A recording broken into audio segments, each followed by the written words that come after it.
ஏனுங்க இன்றைக்கி மஞ்சள் பூசணிக்காயில் அல்வா பண்ணலாங்க. ஒவ்வொருத்தவங்க அரசாணிக்காயின்னு சொல்லுவாங்க. காய் மேல் தோலெல்லாம் சீவிட்டுங்க இந்த மாதிரி காய் துருவத்தில் வச்சு துருவி எடுத்துகிட்டு வந்துடலாங்க. எந்த பாத்திரத்தில் செய்கிறோமோ அதில் 2 ஸ்பூன் நெய் ஊற்றிட்டுங்க துருவின காய் உள்ளே போட்டுங்க நல்லா இந்த நெய்யிலேயே நல்லா வதக்கி விட்றணுங்க. அதுக்கப்புறங்க 1 கப்பு காய்க்கு 1/4 கப்பு பாலுங்க.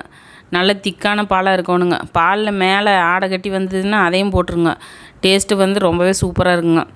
எந்த ஸ்வீட் செஞ்சாலுங்க கொஞ்சமாக உப்பு கொஞ்சம் போட்டோம்னா டேஸ்ட் ரொம்ப நல்லா இருக்குங்க. நான் இன்றைக்கி கலருக்காக கொஞ்சமாக குங்குமப்பூ போட்டிருக்குறேனுங்க. வேணுங்கிறவங்க போட்டுக்கோங்க, இல்லைன்னா விட்ருங்க, அதெல்லாம் ஒன்றும் தப்பு கிடையாது. பாருங்கள் இந்த பால்லேயே நல்லா வெந்து வந்துருச்சுங்களா. 1 கப்பு காய்க்குங்க நான் 1/2 கப்பு சர்க்கரை எடுத்துருக்குறேனுங்க. இனிப்பு நம்ப சாப்பிட்றவங்களா இருந்தால் 1/2 கப்பு போட்டுக்கோங்க, இல்லைன்னா 1/4 கப்பு போட்டிங்கன்னா அதுவே போதுங்க. பாருங்கள் இந்த அளவுக்கு நல்லா வெந்து வந்து நல்லா சுருண்டு வந்துடணுங்க.